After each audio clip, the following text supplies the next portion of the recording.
need to assemble an elite team to help get my son back. I know what you're looking for. A dream team. Clem, shoot the ball. Let's try that again, shall we?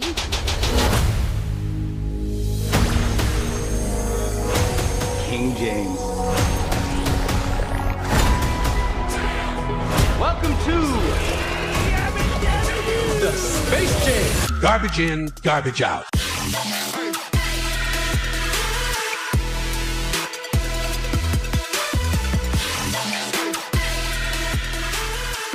Hello, hello, all you gigalos. Welcome to Garbage In, Garbage Out. It's a very special episode.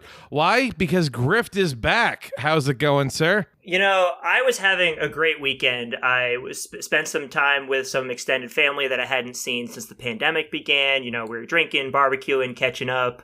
And then I had to watch this movie, and my MK Ultra trigger was activated. I've been schizo posting all day about this shit. I'm a broken man, but I think I'm in the right state of mind to talk about this piece of shit.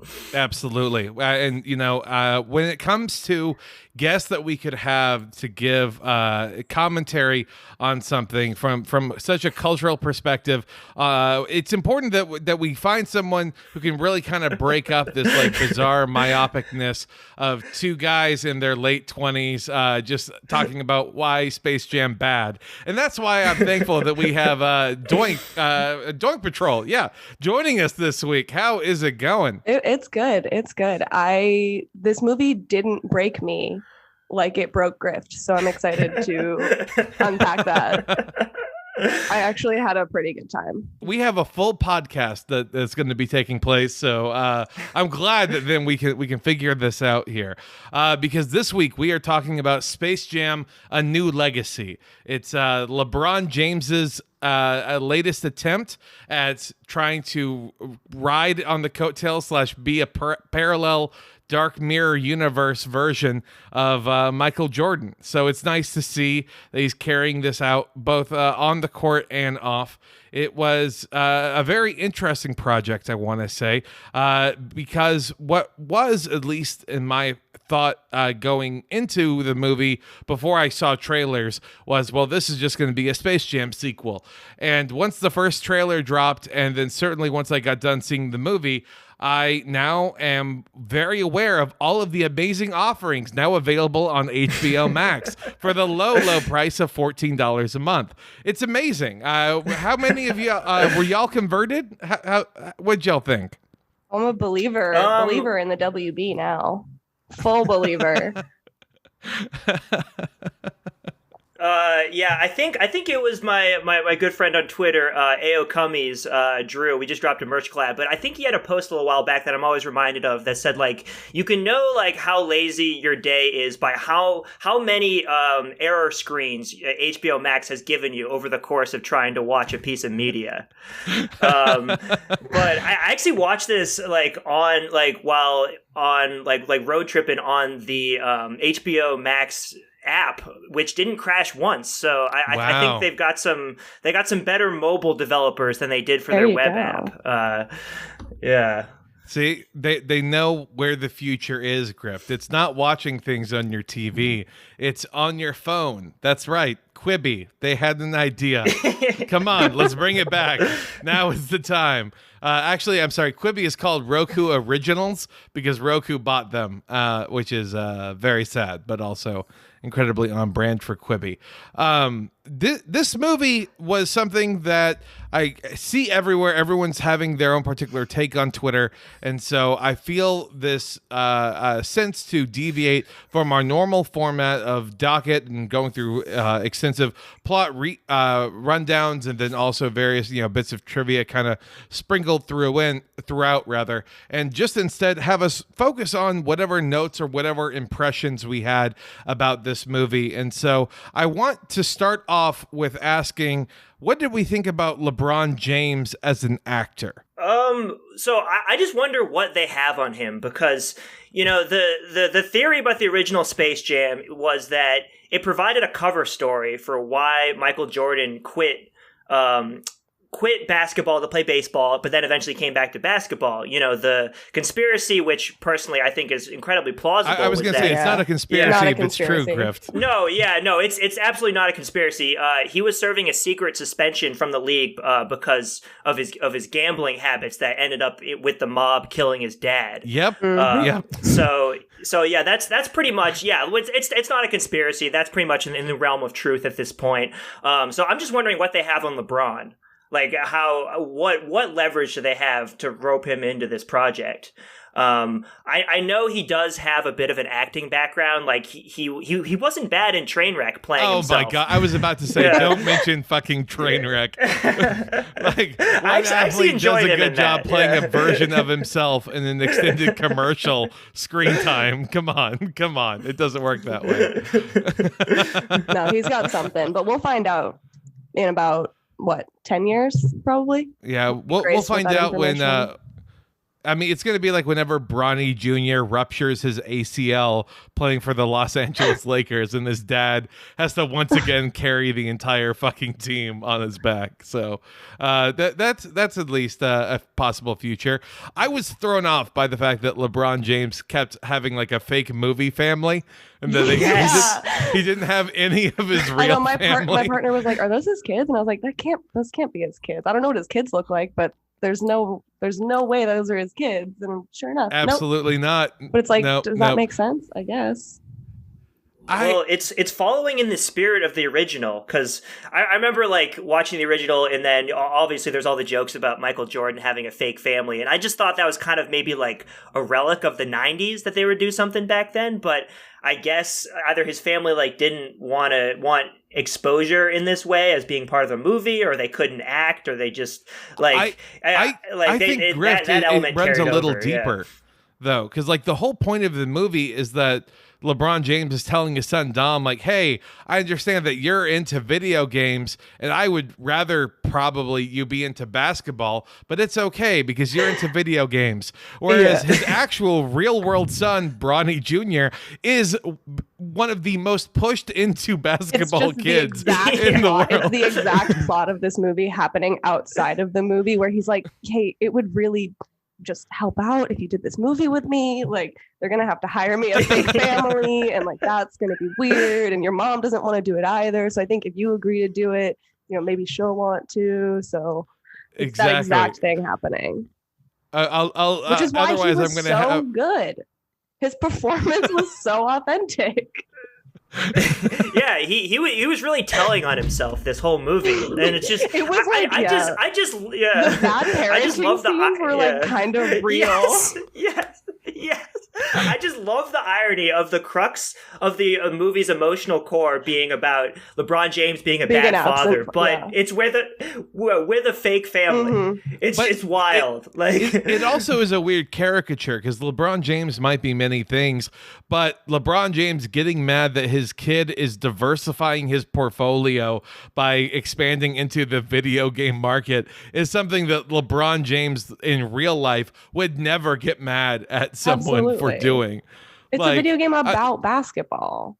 It's a video game with like PS4 level graphics and stuff. It's not quite PS5, but you know what I mean. Of like, it's a kid working by himself with a bizarre Iron Man technology that you can just scan things and put them in. Like, there's a dark future for any crush of that kid, like of what the reality is going to be for them. Like the Sims world that exists also on that kid's hard drive is a desolate place. And I shudder at the thought of what is on some teenager that can scan his classmates. Yeah, it's just nothing nefarious. Yeah, it's like the next level of what all of us do on Twitter. It's just like scanning a mutated version of ourselves into the computer for other people to see, like our thoughts, our likeness, our brand. It's just the next step of that, I really love how like all the bad guys in this movie went from being like real NBA and WNBA players, and they got like mutated, like the shitty Teenage Mutant Ninja Turtles sequel, where they're like the latent DNA inside feed you of a pig or of a snake or of an eagle or of, I don't know, Water. water and fire, I guess. And your time somehow, like, great, sure. Like that's what the new Goon Squad is Just all an about. upgrade. A really vague. That was just the word they used. Just upgrade. We're just gonna upgrade it. Yep. I think this is part of the sort of studio psyop to push human-animal hybrids. I know people were talking about with that Netflix to make us show, more submissive and breedable. Is that the point? Yep. Yes. Yep. That's what the elites want. The elites want you to be a submissive and breedable animal hybrid. When I think submissive and breedable, I think 7'5" Anthony Davis eagle hybrid. I mean, that one was kind of funny because people always say he looks like a bird in real life. So. I mean, he also, though, like, did the wise move at, like, 19 to pivot and embrace the unibrow and that, like, bird featureness and develop merch around that. I would think you, of all people, must respect that about him. Oh, yeah, absolutely respect that, Grift. And, they did do some self-deprecating humor with him about the unibrow. And I did like how the movie included a lot of digs at LeBron, changing teams. And obviously he's telling on himself about being an absent bad parent, but the number of digs at him, I enjoyed that, and it shows that he has a sense of humor and is down for that, because I don't think Michael Jordan would be down with his own media product making fun of him in that way. And I guess I should probably, it's weird to talk about sports in depth on this podcast, or not in depth, but sports at all, even on this podcast. But I would much rather hang out with LeBron James than Michael Jordan. Like, Michael Jordan seems like a general bad hang, because he's going to, like, eventually want to bet me on something, and, like, I'm going to lose my house as he just cackles to himself and then makes me buy a ticket to a taxi home. Like, it doesn't seem like it's a fun time. LeBron James, at least, seems like a generally well-to-do person who's not a complete psychopath, considering the fact that he was the most famous person pretty much ever in sports since, like, 15 years old. And so good on him in that way. I guess the lamp shading and the digs at himself didn't ring as true. It was kind of like when there's a scene in the movie where you see LeBron James getting pitched the idea of LeBron James being in a multi-genre, multiverse hopping type of movie, as pitched by the algorithm, and he rejects it because he's like, wow, this is stupid. But the movie then just does that anyway. And we're supposed to think like, oh, okay, it's self-referential. It's like the Lego movie. Kids like the Lego movie, right? Great, we'll make the Lego movie. Quick note about algorithm. Well, also quick note about my experience watching this movie.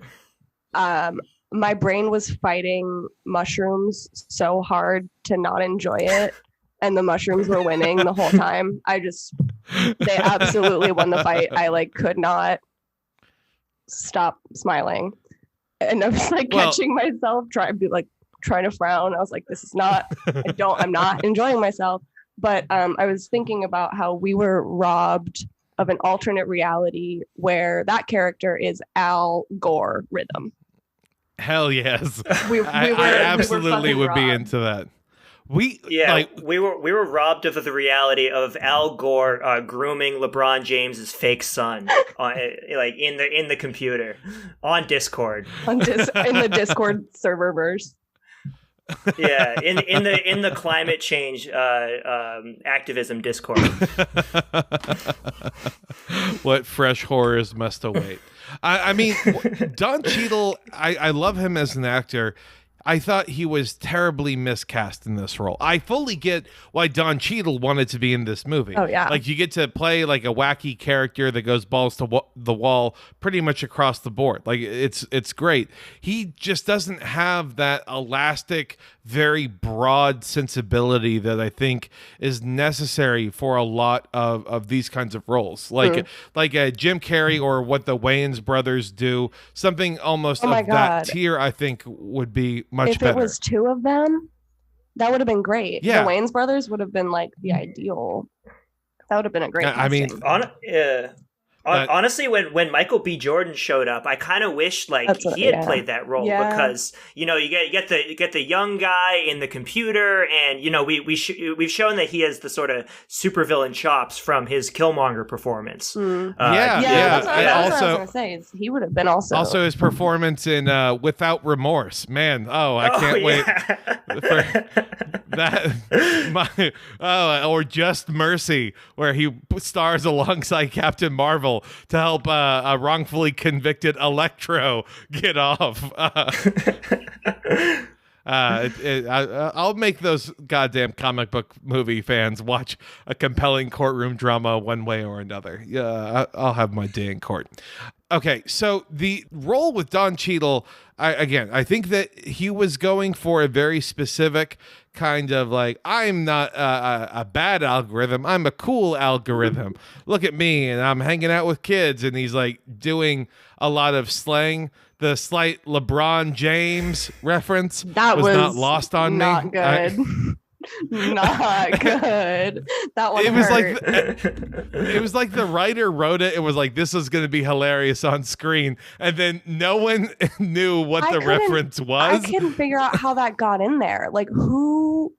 Because that's really for like a very small demographic of people who are watching this movie out of hate. So it's like, that's the only people that's for. I mean, I guess if that's who you want to write those little zingers for, then go for it. Like, who seriously would sit down and watch this movie just out of sheer hate? I don't know.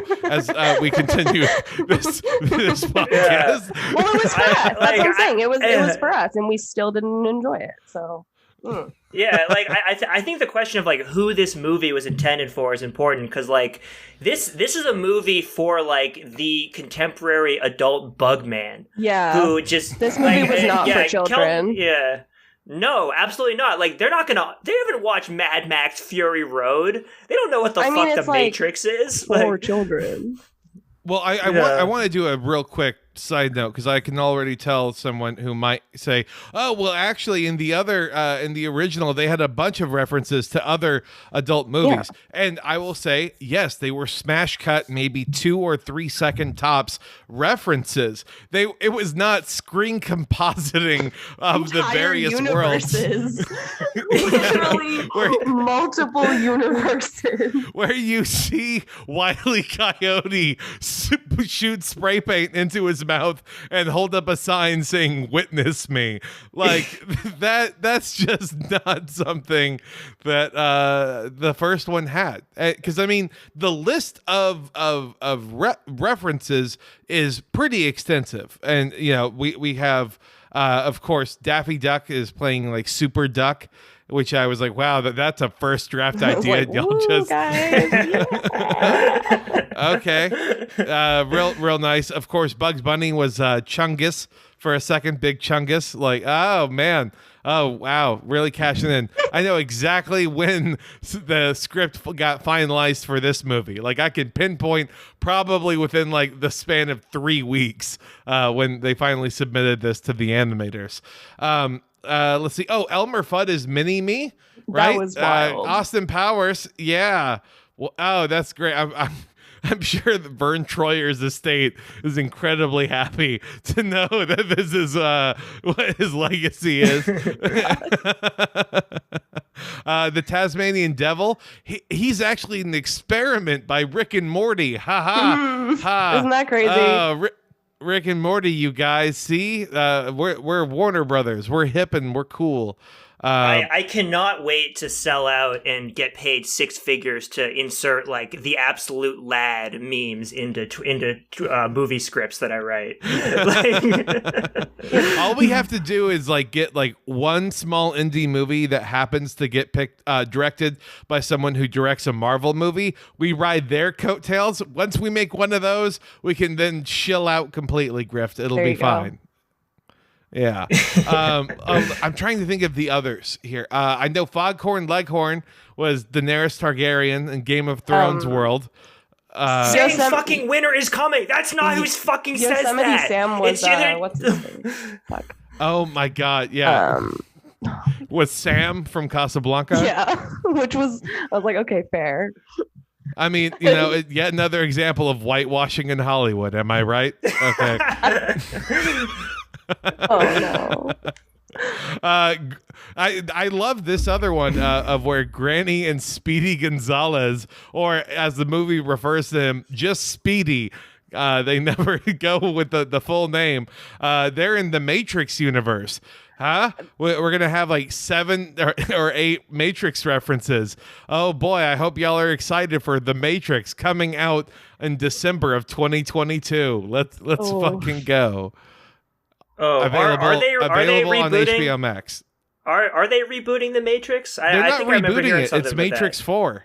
Oh God damn it! Hell There you yeah. It'll be a joy. And then I mean, I thought Matrix, wow, that was like 20 years ago. That doesn't age well. Game of Thrones, at the time, they probably couldn't have assumed that the last season would have fallen as flat on its face. So no one's talking about Game of Thrones anymore. So it really kind of made it seem dated. But the one that was the biggest swing and a miss for me was Lola Bunny being in the Wonder Woman 1984 training sequence. I was like, oh, you were thinking everyone was going to understand this one, weird. huh? Oh, man. I was like, is this an episode of Wipeout? What are we doing? Yeah. Man. It's like you're making nostalgic references to movies that came out like a year ago. It doesn't work. What like, properties does WB have? Everything, apparently. Literally but fucking nothing everything. current. But like nothing super current. There's nothing that's like so current that then they can use that as part of the main story or integral plot. Like they're trying their best with glorified cameos. Where is Batman eating Catwoman's pussy? Like, like you go for topical references. Canon. Like, come on, Canon. I was hoping I think Zack Snyder has other things to say about that. I saw, like, before I watched the movie yesterday, I saw everybody talking about all the cameos, and I was like, oh shit, maybe there's going to be some, like, I was hoping for some content from the WB, that old channel that they used to have that had Smallville and One Tree Hill and oh man, what else? The Hills, I think, was on there too. I was really hoping we were going to get a Heidi Montag cameo in there. Well, the most that you can look forward to is the fact that Gossip Girl has been rebooted on HBO Max. So you know, I refuse to see that show, but I haven't. I assume they're all like no idea. I assume they're all very like woke now, and they're very ashamed of their. I have heard that it is literally that. Great. It's awesome. That like woke charter is understanding school the point. kids. Yeah, it's well established that Rotten Tomatoes is a creature of the studio to give fake positive reviews to things, and even they have the new Gossip Girl at like 25%. Hell yeah. Go woke, go broke, I guess? Question mark? No, I don't like the allies that statement will suddenly give me. You have an opportunity for WB to showcase all of its content. And you really kind of just ran through like the 7 or 8 things real quick that you wanted to, that you thought were your best bits. And then you relegated everything else to being bad Comic-Con cosplay costumes from like the same 30 actors in a green screen studio that they're the audience watching the game.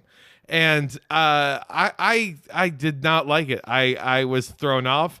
It was one of those just kind of uncanny valley aspects to it, because it looked like an SNL sketch of like where the cast members will pretend to be someone else for the sake of it. Like that's the quality that I was looking at.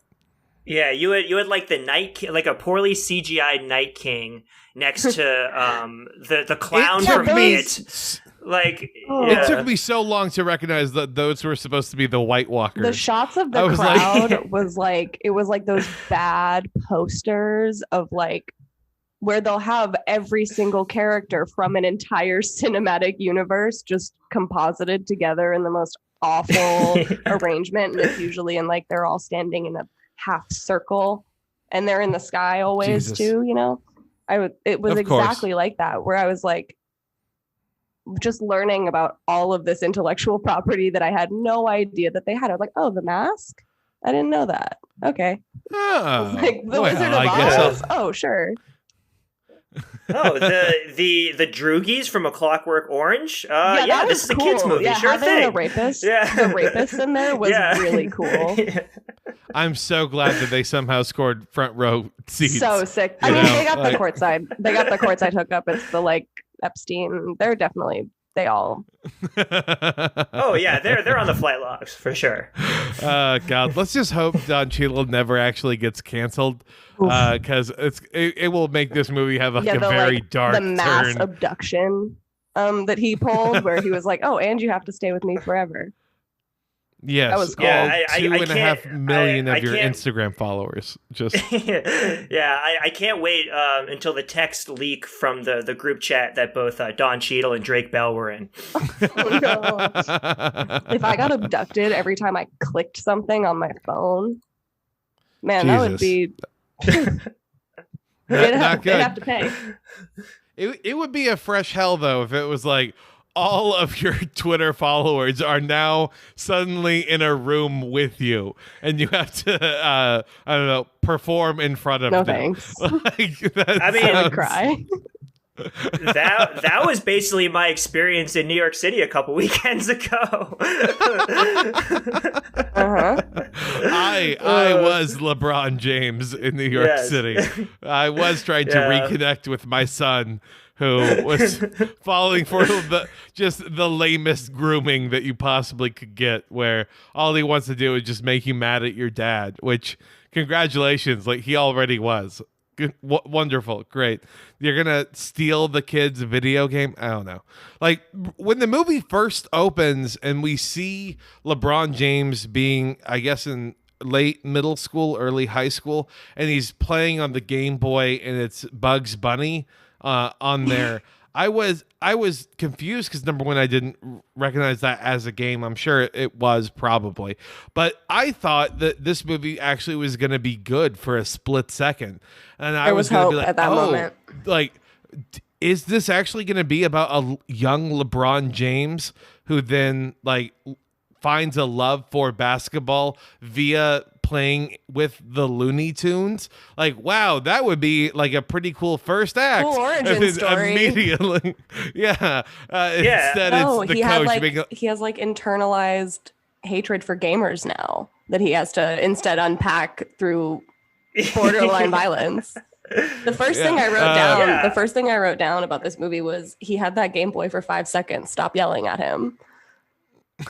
It was literally given to him by his friend, and then he just throws it in the trash. I would be so pissed if I gave my friend the console because I knew his broke ass didn't have one, and then he's like, "No, it was LeBron James." Yeah, you could say that sentence for about 15 years with accuracy, and then you became my former friend who I really should have stayed closer with. Still, I mean, he doesn't really like him that much anymore because he didn't bring him into the serververse with him, but he's still still his buddy. Yeah, I enjoyed the not Wayne Knight role that this guy was supposed to be playing. Like, as he's facing the existential crisis of losing LeBron James, his son, then his wife and kids. He's the last known associate and last person seen with the entire family. Someone thinks that like he probably chopped them all up and threw them in the river at a certain point. If the video game live stream wasn't suddenly taking place on an app. They couldn't even get the rights to, I guess, Twitter or Facebook or something. They're just saying, look, it's on this app. You know how apps work where like a new app will suddenly appear on your phone. And your phone also has the technology to swallow you with the app. Oh, it's just new app just dropped. It's one of those upgrades that they're doing in there. I would have given the movie at least a shred of credit if the game started and then you like the soundtrack to the game was all that U2 album that randomly appeared on everyone's iPhone like that. I would have been like, nice, okay, got me, okay, guys. But it's like no. It's like when your phone does an auto update and it's like, oh, you can't use your like you snooze it like 20 times, but eventually it's like, no, you can't use your phone anymore unless you update it now, and one of these days it's going to feature the ability to suck your soul into the Warner Brothers serververse. I think we have to accept that as an inevitability now. You read it in the terms and conditions. Those rural tribes in South America were absolutely right with their superstitions. They were just ahead of the time with their fear of photographs. So it was pretty nice. I also thought that this movie, following pretty much the exact same beats of stern basketball man wants Looney Tunes players to play regular fundamentals basketball, and it goes poorly. Wow. Oh, boy. Oh, who could have seen it coming? And then when you let them be Looney Tunes and earn style points, which just that irked me the wrong way. Because, like, I know there's probably a mobile game, right? There has to be a mobile game. Released with the movie, probably. Yeah. It just kind of screams that to me a little bit. And I just thought that, okay, it's just, again, the same thing as the other movie. And I understand that kids were probably like, oh, hey, I enjoy seeing them do random quirky fun stuff as cartoon characters. So I'll try not to be like a downer about that sort of thing. But just simply put, the plot conveniences that then needed to happen as you have Dame Time, a being that can control time itself, suddenly getting nulled and voided out by the Granny character who can harness the powers of the Matrix outside of the Matrix universe, which I guess that is some real like Matrix 2 and 3 type shit. How she can use those powers outside. And I hope she's in Matrix 4. Oh my God. I hope so. Oh my God. We need elderly representation in the Matrix universe. Yes, because we're not getting that with Keanu Reeves and Lawrence Fishburne and Carrie Moss. I want to look up Lawrence Fishburne's age at the start of the first Matrix movie versus Keanu Reeves' age now, because I have a feeling they're probably incredibly close to the same age. So I can't wait for the spunky new 20-something-year-old character that they're going to introduce in Matrix 4. Timothée Chalamet. It's going to be like, oh my God! No. Oh God! Oh jeez! Yeah. I want that so bad. I want Timothée Chalamet and the Granny to be in the Matrix 4. The Lawrence Fishburne reference reminded me of that. I think Kelton, you did it from the pod account, but like someone posted like which movie immediately comes to mind when you see Lawrence Fishburne. He posted The Ice Road. Call back to our episode of Drum Circle Jerk. Absolute banger. I refuse to go with the obvious choice. He is forever whatever the fuck that character's name was in that movie, which I also equally remember super well. Man, So that is kind of like the overall plot of Space Jam. I think we kind of covered a lot of the highlights here. So now we get into like the fun arguing session because Doink, you were on drugs and you liked this movie. So I have to just ask, my brain liked it. Okay, what did you develop hives afterwards? Well, did you like my you know, like heart, some weird my heart, psychosomatic reaction? Yeah. Your body my was soul, fighting it so hard. My body was no, I was physically trying to fight the enjoyment that I was having. It was fun. I mean, and I can see though, like how this was a fun time, like especially if you're on drugs, because it was bright lights, colors, CGI, the horrifying monstrosity that is 3D CGI'd Bugs Bunny and Lola Bunny in regular lighting, not the blue lighting of the court or nighttime lighting. That is some real, they just took a Chuck E. Cheese costume and based it off of that, huh? Oh, God. I had to watch this stone cold dead sober, and it made me feel like I was having a bad trip. Like, it's like I'd broken through and was having to fight the Clockwork Elves. I had a bad time. I was really, really struggling through. As if anyone looks at my Twitter feed today and just see, you can. There's a lot of evidence there as to what a broken man I am now. Yeah, I'm so sorry for you about that, but. I think that, something I would want to draw some comparisons to, and I'm wondering if y'all have seen them, is have y'all seen either Lego Movie or Ralph Breaks the Internet or like Ready Player One? Yeah. Any of those three? Ready Player One and the Ralph one. I did not see the Lego Movie, despite everyone saying that I should have. I saw the original Lego Movie and Ready Player One, unfortunately. Wait, is that the sequel to Wreck-It Ralph? Yeah. Wreck-It Ralph 2. Yeah. Okay, I've seen the first Wreck-It Ralph, but not the second one. Wreck-It Ralph bangs. That's a good fucking movie. I mean, the first one is great. The second one, when they're doing basically the check out all the IP Disney owns. Wow, isn't this cool, kids? Yep.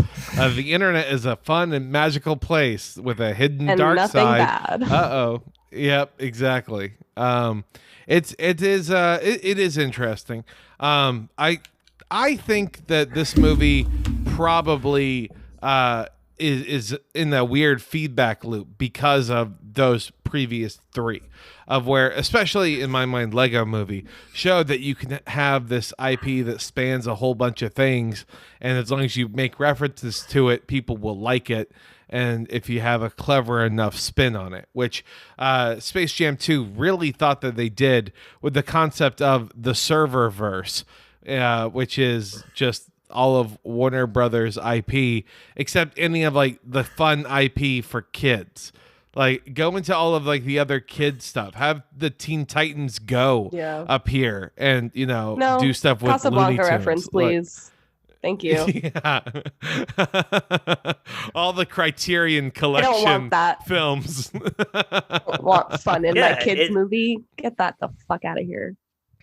It's a movie for bugmen. Like, Kelton, I just thinking about that post you found where someone was like, I was on the fence about Space Jam 2 and until I saw they had a 10-second reference to Rick and Morty. And that really turned it around for me.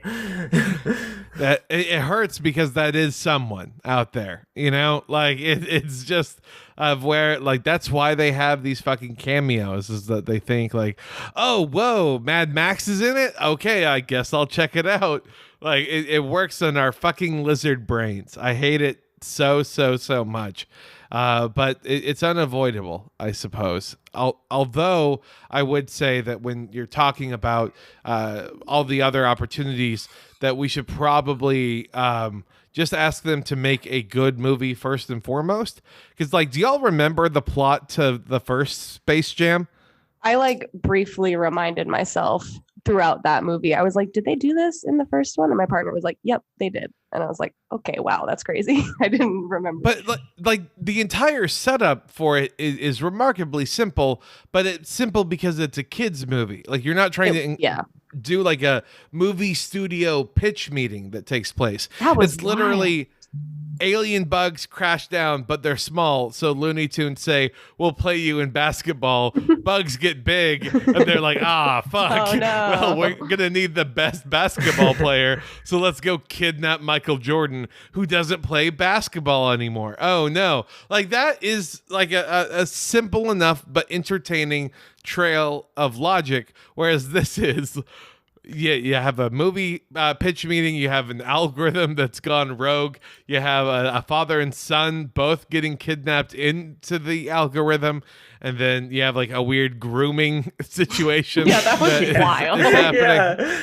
Yeah. He's like, no, you hate like, your dad. You hate your dad, right? Yeah. You, Oh, no, God. no, you hate your dad, and you're so smart. Don Cheadle looking at 28-year-old musicians with their 16-year-old girlfriends studying and taking notes. Listen, you're gonna have to kill your dad. We'll talk about fucking your mom later. That's that comes down the line.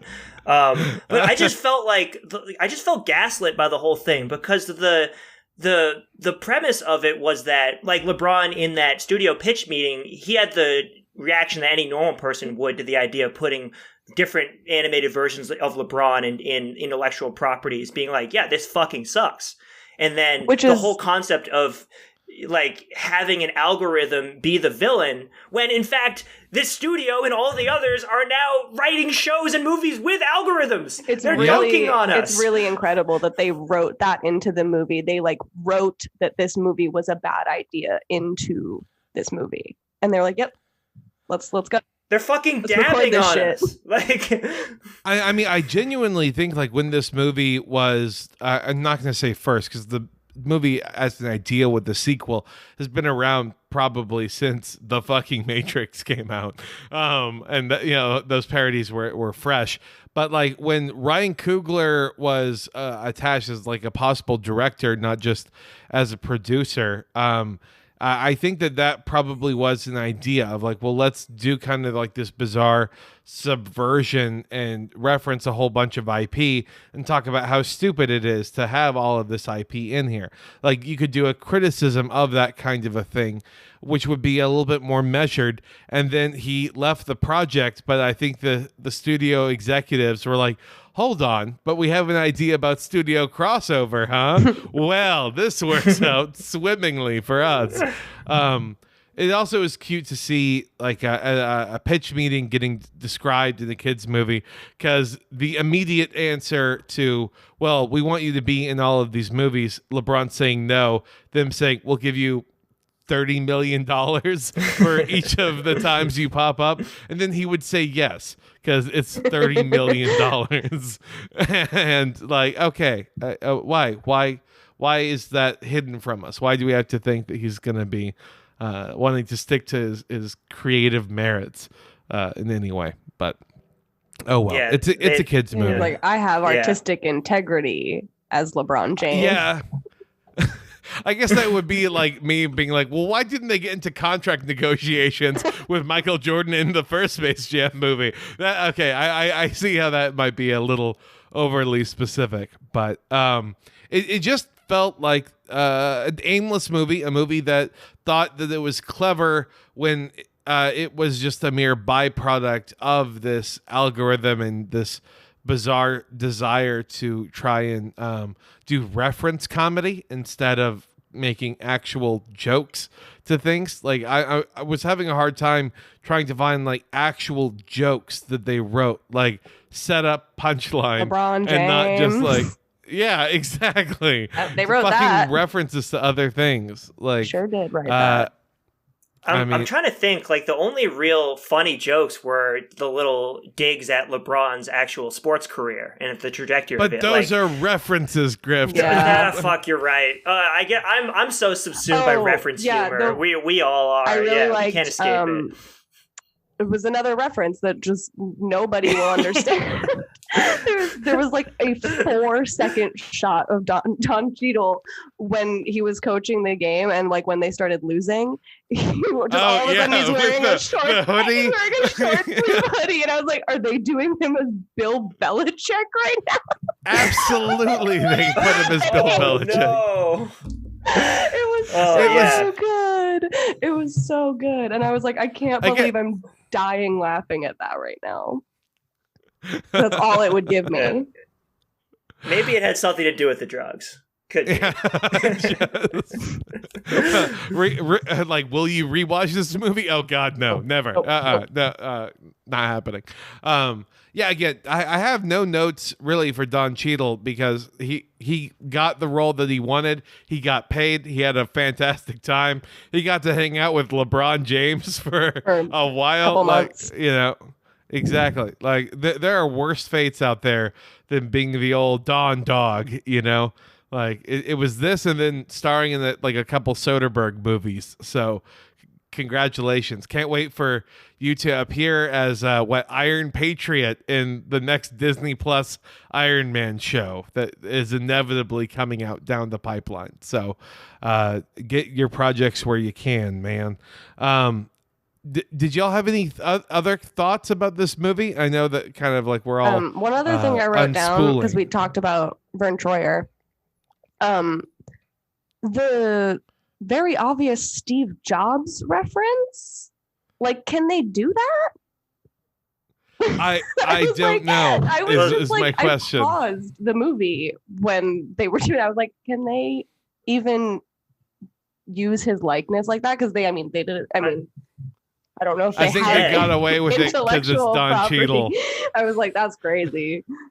Oh, so you see a black guy in a turtleneck and glasses, and you think, oh, he's copying Steve Jobs, huh? Yeah, only like behind the algorithm genius bar. Yep. I'm calling exactly. him that. Oh yeah. I forgot about that. Yeah, he was the like G in the bar. genius bar. Yeah. Oh, that's right. I guess there's enough plausible deniability that they could get away with that.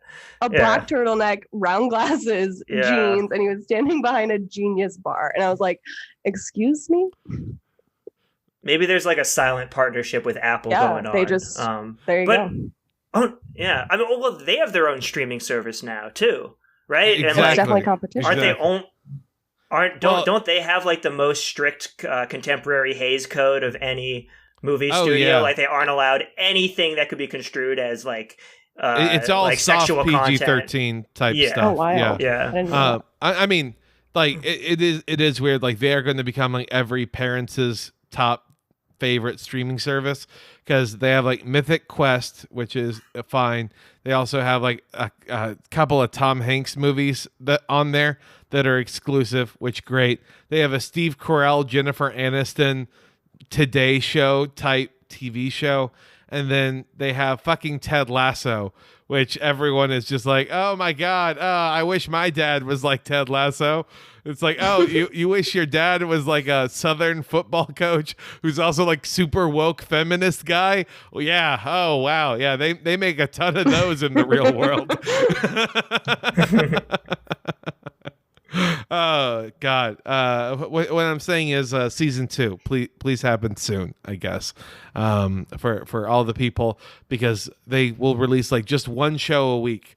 They'll be like, you'll pay $5 a month as long as we release one show, won't you? Oh, you won't? Well, you're getting it for free with your new iPhone. So guess you are. Ha ha ha. They bake it into the price. That's my conspiracy. Yeah, Space Jam 2, A New Legacy. I was hurt by this movie. It hurts me inside. It's painful. It didn't destroy my childhood. I refuse to be one of those guys. But it really does not make me look forward to adulthood anymore because I think that this is kind of the path for a lot of movies. It's not going to get better. No, it's not going to get better. That was like, it was so glaringly obvious. I was like, this is how it's going to be. We're just going to have to keep reminding ourselves of the stuff that happened forever. Yep. Like that. And they were already doing that 25 years ago with the original Space Jam. But this is just to the nth degree more. Like we're just how can we just keep doubling down on this stuff? Like the collapse is coming. Housing market through the roof. BlackRock is buying all family homes. Gas costs $4 a gallon. Space Jam 2 is released. I think this is the singularity that causes the final collapse of the American economy and neoliberal capitalism itself. I'm so excited for that to happen. Then we can finally live in the post-apocalyptic Mad Max world with Wile E. Coyote and Roadrunner taking place. I mean, what would we want like as a sequel? Or like as a different version of Space Jam? Because I would like a Tom Brady sports movie. I think that would be fun. Oh. Where it's like his son wants to be a chef, and all so he wants to Tom Brady. All he wants to do is make out. Yeah, exactly. All he wants to do his is make dad out. keeps texting him at like 3 a.m. with "you up" over and over Like, again. Dad, I'm at culinary school. I'm at Le Cordon Bleu. We have to have boundaries. Come on, son. I made a special cookbook just for you. Can you make this food from my cookbook I made? He gives him an apron that says "Kiss the Cook." Yeah, it's a Disney Plus original movie. It's perfect. Oh my god. Oh, I just had an idea for the Tom Brady movie. It would be about how he had to choose between baseball and football after being drafted by the Expos. And the final straw against baseball was the fact that it was a Canadian baseball team that drafted him. I see. Yeah. He chose to go with America first. He's consistently Exactly. xenophobic. Yeah. Canadians count. I could see that. We could get like a bizarre, freakish, CGI'd out Gronk that's just wrecking shop all the way through. He would be down to be in a recording He booth wouldn't for a even know couple where days. he is, and he would just be down. He'd be like, "What do I have to do?" Just blitzed out of his mind Like- off of his Four Loco knockoff CTE. drink. CTE. Yeah, brain, just whoa. how. Yeah, Blah, blah, like blah. how like 80s movies would blow their budget on the free cocaine provided to actors. For Gronk, they're blowing the budget on all the White Claws that have to just be like available at all times. Just continuous stream. I don't care what it takes. We need just constant running flights from every ASU co-ed that wants to go visit Gronk while he is in our booth. You hear me? Make it happen. Oh God. Yeah, those are the new flight logs. The Gronk flight logs. I could see that. But yeah, that's Space Jam. We're talking about other things, and I'm starting to have a better time as we talk about other things. So it's a great time for me. But do y'all have any closing thoughts on the movie? Anything that you wanted to touch base on? I just think this is the movie that the CIA is going to show MK Ultra subjects Clockwork Orange style, just holding their eyelids open, forcing them to watch Space Jam 2, and then any day now we're going to get a sequel to 9/11, maybe the 20th anniversary. Who knows? Ooh, coming up. Yeah, Seems Jam a 3 is little too dedicated. perfectly planned, if you ask me. I feel like that's high probability. there is no such thing as a coincidence. Doink. This movie left me speechless. Oh, wow. Can't Took your breath decide away. if it's mostly bad speechless. It's all bad speechless. It was like they're gonna do it again. I know they're gonna fucking do it again. So I feel like Yep. I can't even comment on that. We can all run from it. We can all hate it, but it doesn't matter because They're gonna do it again.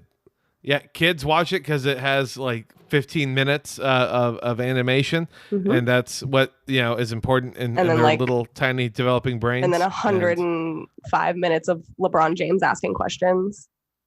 Exactly. Half the movie he's animated to try and cover up the fact that he can't properly emote with his face, which I thought was a delight. Unless he's being mean to his child. Exactly.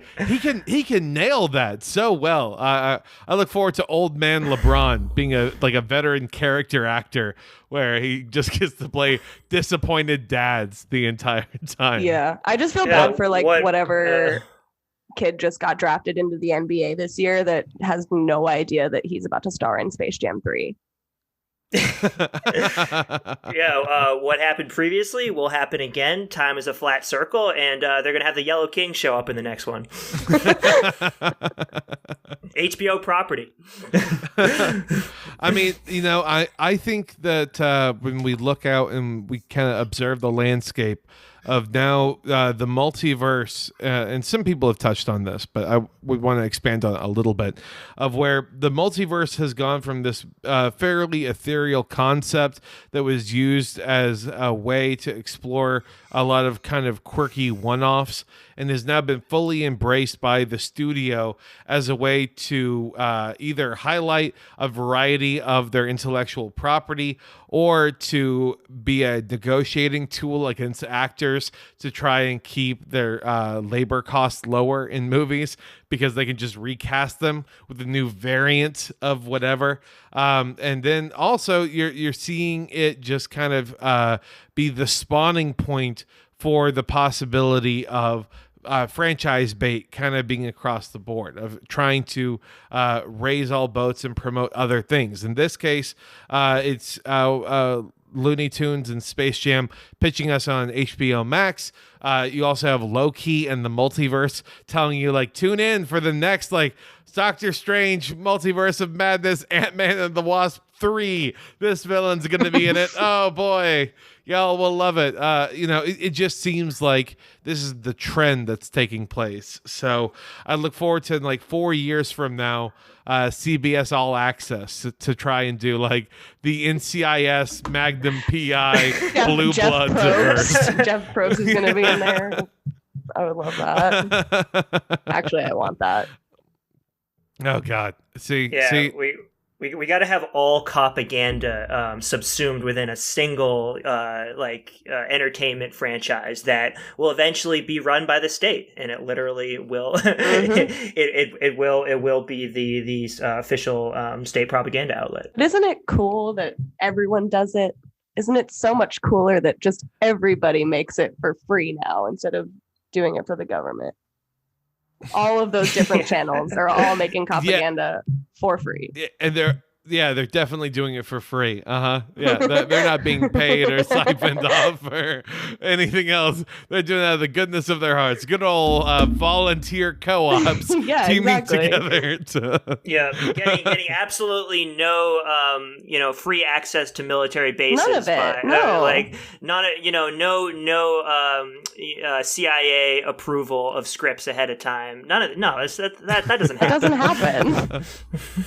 Imagine if you submitted the script to Space Jam 2 to the CIA, to being like, we just want to make sure y'all are cool with it, and like no response. Like, yeah, sure. It's so lame and toothless that we weren't worried about anything. Y'all do you, I guess. If you had to choose like one media conglomerate to be your overlord, would you rather it be like Viacom, CBS, or Disney? Because that's what I'm thinking is our two big options, because Warner Brothers was a contender, but they got bought by Discovery Plus, and so and now they're having their logo made by like MS Paint. So I think we can safely disregard them. But to answer your question, honestly, anything but Disney. Disney. I don't want to fuck around with that. Disney's the great Satan. We can't allow them to win. Catch any of that evil that's going on. I'm going to look forward to the new slate of programming as Grift and I develop, I don't know, NCIS Boston or something together. Please. Figure it out. Yeah, it'll star Donnie Wahlberg, so don't worry. It'll have that authenticness. All the diner scenes will be taking place at Wahlburgers. Every interview is going to happen at a Dunkin' Donuts. It's going to have exclusively guys in plaid working the docks as being like the first interview, no matter what the crime is. Please. You can have Ben Affleck as his character in the town robbing Fenway Park. Yeah. It's all good. Yeah. Matt Damon, I'm sure he's down. Everyone. God. So, yeah, I guess that's going to be an episode. So, Doink, thank you so much for joining us. I'm so sorry that this is scatterbrained. We will definitely need to have you on with one that we can not only sink our teeth into, but then also might have something a little bit more for us to chew on. So, in the meantime, though, what's going on in your world? Tell us what all you got going on. You know me. I'm never doing anything. My dog is sick right now. That's kind of a bummer. I shouldn't say that. But yeah, I've just been really focused in on that, but I'm not doing anything, and I don't do much on the internet other than shitpost and sell nudes. So you know what I'm up to. Hell to the yeah. And then links will be posted in our description. No links? Just fine. Just my Twitter is fine. Whatever. Okay, that's fine. Grift, what's happening in the shop? What all is going on? What collabs? We're currently in between pop-ups right now. From the MK Ultra Money one, we still have MK Ultra Victim shirts. That's a permanent feature of the shop now. I think that is very fitting for the at least the narrative that I'm trying to push about this movie. I think we're gonna have Cole on soon, so I'm probably gonna drop the merch collab that we have coming up concurrent with his guest appearance on Gigo. So definitely be on the lookout for that. Hell to the yeah, dude. And of course, people can find all of your stuff over at grift.shop. And then for the podcast side of things, just follow us. You know what the deal is. Twitter, Letterboxd at Giga Podcast. And then also, I guess if you guys really want to review us on iTunes, if you can navigate it. If not, follow us on Spotify. This is going to be a wrap. I am going to just go start pinning my Tom Brady mood board. Tom Brady in NCIS Boston. That's how we can get the first episode going off. Yeah, it's the wake. Of all of Boston is sad because he left for Tampa, and the crime has spiked and running out of control after the Super Bowl Bostonians victory. Are losing their minds. They're just smashing. Yeah. They're smashing the windows of every Dunks. We're gonna get back into Mark Wahlberg's good graces after I give this 6 trash cans out of 4, beating his Infinite movies 5 out of 4. So now I think we set a new standard for amount of garbage in one movie. There you go. See, I had just fully embraced for sure this is 4 out of 4. I went in with that being the baseline. So thank you for getting us the chance to slide that in. All right, well, we will talk to y'all later. Say goodbye, everyone. Bye. Peace.